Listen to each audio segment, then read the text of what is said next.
Okay, we are going to take a look at a case study of non-direct and direct recognition. Always a fun topic to dig into. So if you have been doing research on the topic of recognition, specifically around cash value life insurance policy and policy loans, typically there are two sides of the fence. The first is non-direct recognition is the only way to go and direct recognition is bad. And the other is, hey, it doesn't really make a difference direct and non-direct recognition when you look at how policies actually work. And I'd agree with the second. It really doesn't make a difference if the policy is set up appropriately. So the case study we're going to take a look at here is a 40-year-old male paying into a policy $50,000 per year for 7 years. So we are max funding this policy, optimal cash value from start to finish, funding right up to the MEC limit for 7 years. We designed it where we could optimize it for a 7-year period. And when it comes to the policy loans and looking at direct and non-direct recognition, we've got one company here, same company, same 40-year-old male, same product, same design, all that good stuff, but then taking out a contract with their non-direct recognition feature and then also their direct recognition. So now we get to see the exact same company, exact same policy, and what the actual difference is here. So let's break down how non-direct and direct recognition work if you're new to this or you haven't been exposed to the differences here. So with non-direct recognition, what this means is that a company does not recognize the fact that we take out a policy loan in respect to their guaranteed rate and dividend. So if a company is paying a 5.65% dividend rate or whatever their dividend rate is, if it is a non-direct recognition company, they do not recognize the fact that I pull out a loan and they continue to pay that same dividend rate on my entire bucket of money, any cash value that's still in the policy, and what I have loaned out. So I'm still receiving interest on my entire cash value as if I never touched it in the first place. So to demonstrate non-direct recognition I've got here, I've got a dividend rate of 5.65% and a variable loan rate of 4.5%. We've got more information on variable loan rates. Most, not all, but most non-direct recognition contracts will carry a variable loan interest rate. Let's assume we have cash value of $100,000. If I let it sit and grow, what'll happen? That dividend rate of 5.65% is applied to the cash value. Now, let's assume I borrow out half of my cash value, $50,000. The money remaining in equity will receive the same 5.65% dividend rate. The funds I have loaned. Firstly, I have a cost to borrow, that 4.5% loan interest expense that goes to the insurance company. However, because they are a non-direct recognition company, they do not recognize the fact that I take out a loan and still pay me the exact same dividend, 5.65%, as if I still had the full $100,000 in cash value.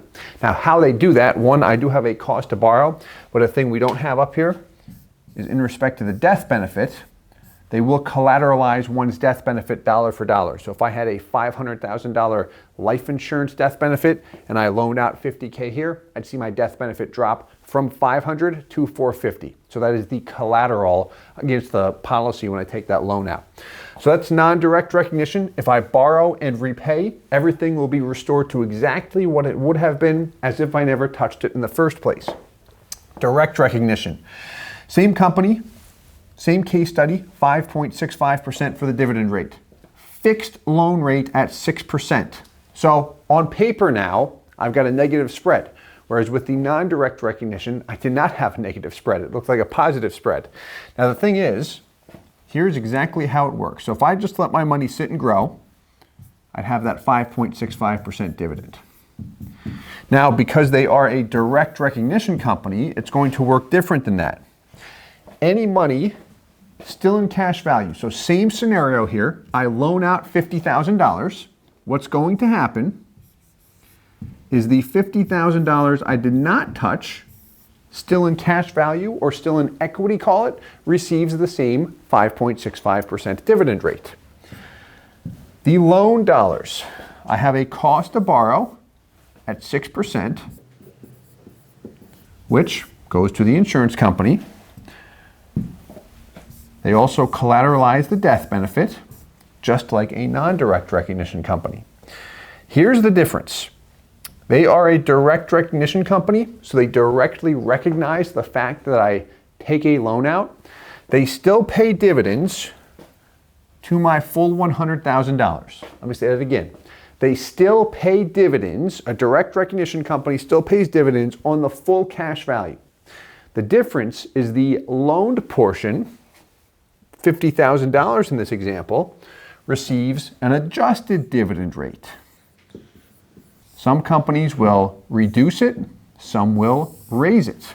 I will state that the major mutual carriers, if you look at some of the larger companies like a Mass Mutual with their direct recognition contract, like a Guardian with their direct recognition contract, or a Northwestern Mutual with their direct recognition contract, are companies that all raise the dividend rate on borrowed funds.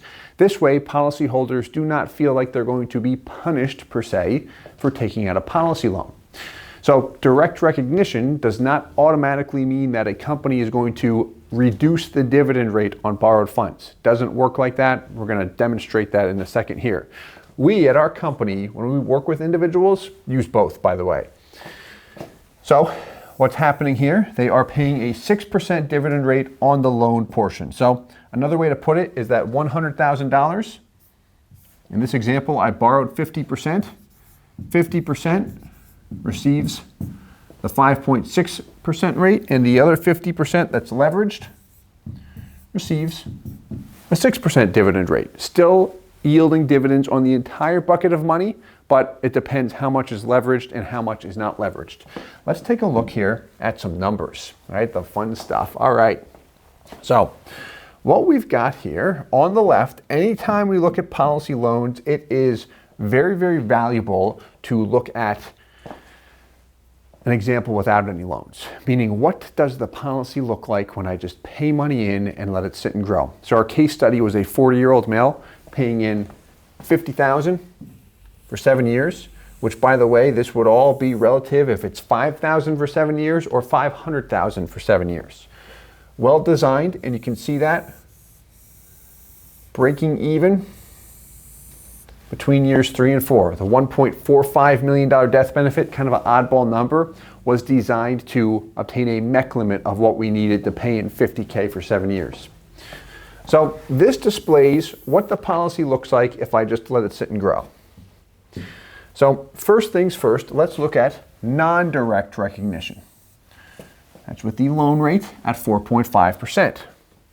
So what we're going to do here is at age 50, we take out a $300,000 loan.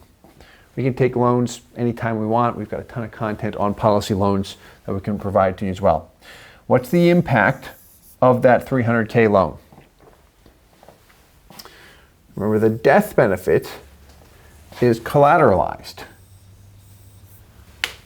There's the $300,000 collateralized death benefit. You'll actually see it $300,000 plus the loan interest of $13,500 is collateralized as well. If you're doing the math and saying, okay, wait a minute, why is the death benefit a little bit lower than a $300K reduction? Because of the loan interest. But in this example, we took the loan and then began to repay. Let me clarify, we paid the interest each year. So interest is due, and this is assuming we're paying it. And then on top of that, we're paying it back at $50,000 per year toward the principal. When it's paid back in this example, here's what I want to look at. What do I see? Cash value, death benefit, 100% restored to exactly what it would have been as if we never touched it in the first place. Let's make this a little bit bigger. Realize this is a couple touches small. There we go. So we'll just look at the non-direct recognition example here. When it's paid back, highlighted in yellow, 100% restored to exactly what it would have been as if I never touched it in the first place. No lost opportunity cost. Money keeps on moving forward for me. Okay, that's great. So, I've almost forgot the death benefit. Fully restored as well. Now let's look at the direct recognition contract. Let's shrink this down again. Actually, I got an idea.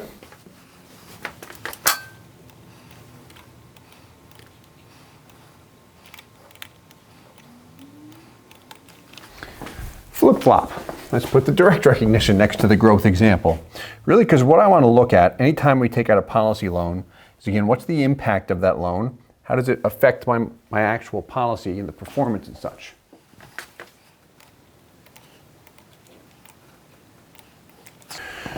Okay, so we've got the direct recognition example here. Same policy on the left in respect to the growth.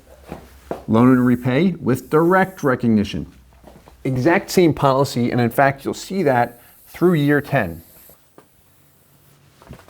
Now, funding, 50 for 7 years. There's my $300K loan. Impact of the policy loan, exact same thing, dollar for dollar reduction plus the loan interest. Remember, with the fixed loan rate, this company assesses a 6% loan interest charge or cost to borrow. So that's why this death benefit is a little bit lower here when they're withholding that interest in the year that I took the loan out as well. Now we can compare this year to year, but let's do the same thing here. Example when I let it sit and grow, 618. Example when I borrowed and then repaid. So paid the interest each year and the principal repayments. What do I see here? Cash value and death benefit is restored and some. It's higher in the direct recognition example when I borrowed and repaid. The reason why is this loan balance, what's happening here? I've got a 6% cost to borrow, but the dividend here is 6%. Whereas the non-leveraged dividend, whatever I still have in cash value, is 5.65%. So that's where the adjustment occurs in that respect. Now, not much of a difference when I compare them side by side. Really, at the end of the day, there's not. And these are projections based off of present illustrations, which are good to look at. But really, at the end of the day, when you look at actual data, real policies that have lived the test of time, that's so much more valuable in my opinion. Doesn't make a huge difference. You know, I would certainly be aware if the contract is direct or non-direct recognition. There's nothing wrong with that. But there are other factors to consider, right? How flexible is the policy? How long do I want to be able to pay in? Meaning, we don't want to make a decision solely based off of non-direct or direct recognition. At least that's my take on it when we look at actual performance. That's not going to make or break any policy. But as always, I do hope that this was helpful. Reach out if you have any questions at all, or if you'd like to work with us. We'd love to work with you, and we'll talk to you soon. Thanks again.